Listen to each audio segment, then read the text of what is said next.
पटेल नाम कहलाता था सरदार। कृषक कार्मिक जनगण से था उसको प्यार अपार। अखिल देश ने उसे रहनुमा किया था स्वीकार। गांधी बापू का शिष्य, सत्य अहिंसा का अवतार, किंतु एक भारत करने को धर लेता हथियार। लौह पुरुष संबोधन था वो लोहे की दीवार। तेज पुंज तुम, शक्तिपीठ तुम, बल का सागर अपरंपार। ऋणी देश का नम्र नमन तुम स्वीकारो सरदार।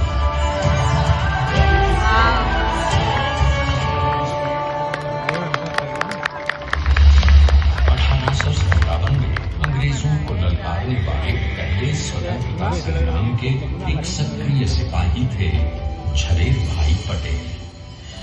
करमसद गांव के इस बहादुर देशभक्त किसान और उनकी पत्नी लाडबाई के 5 बेटों और 1 बेटी में से चौथे पुत्र थे वल्लभ भाई। बालक वल्लभ ने करमसद के बाद नडियाद से अपनी हाई स्कूल की शिक्षा पूरी की। फिर 13 साल की उम्र में उनकी शादी भी हो गई, छोटी सी झवेर बाई से।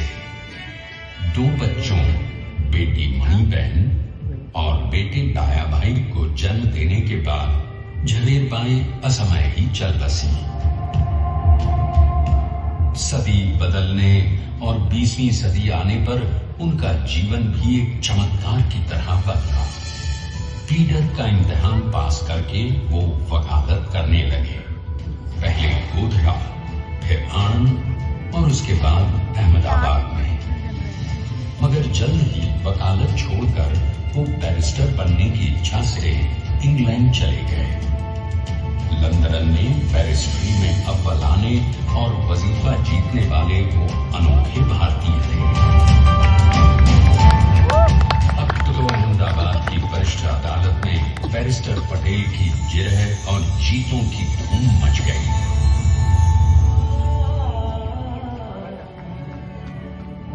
तभी एक युग पुरुष ने वल्लभ भाई के जीवन की धारा ही बदल दी। दक्षिण अफ्रीका में सत्याग्रह के अहिंसक अस्त्र से गोरे शासकों को सबक सिखाकर भारत वापस आए बैरिस्टर मोहनदास करमचंद गांधी से मिलकर वल्लभ भाई ने अपने कुछ वर्षों से सीखे विदेशी व्यवहार और संस्कार हमेशा के लिए त्याग दिए और अब वो अपने खेड़ा के किसानों को हक दिलाने के लिए बापू के साथ आंदोलन में कूद पड़े। अब उनके पैरों में जूते नहीं, गांवों की धूल थी। हृदय में भारत भूमि की शस्य श्यामला धरती। मन में थे गांधी और मस्तिष्क में एक नए स्वतंत्र भारत का सपना।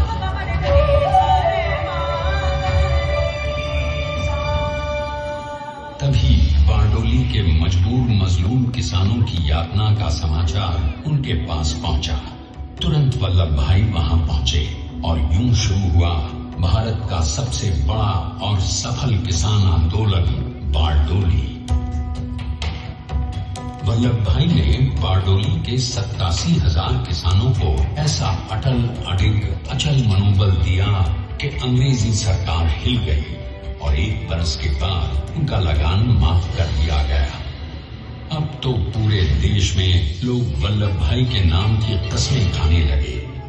स्वयं महात्मा गांधी ने कहा, अब वल्लभ भाई मेरे शिष्य या साथी नहीं, सारे देश के सरदार हैं और देश को मिल गया एक अनोखा असरदार सरदार।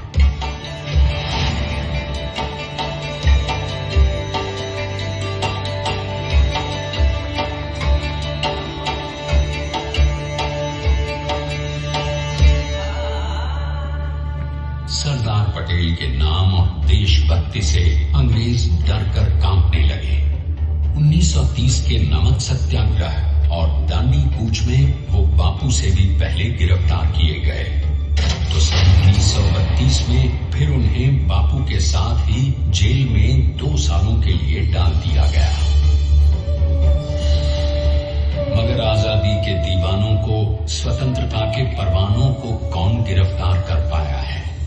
जेल से छूटते ही सरदार को कांग्रेस के नए राष्ट्र अध्यक्ष पद पर चुना गया और उनकी सरपरस्ती में राष्ट्रवादी भारतीयों ने तमाम ब्रिटिश सूबों में जीत हासिल कर वहां अपनी स्थानिक सरकारें बनाई। किंतु सरदार का सपना केवल सरकार बनाना नहीं था।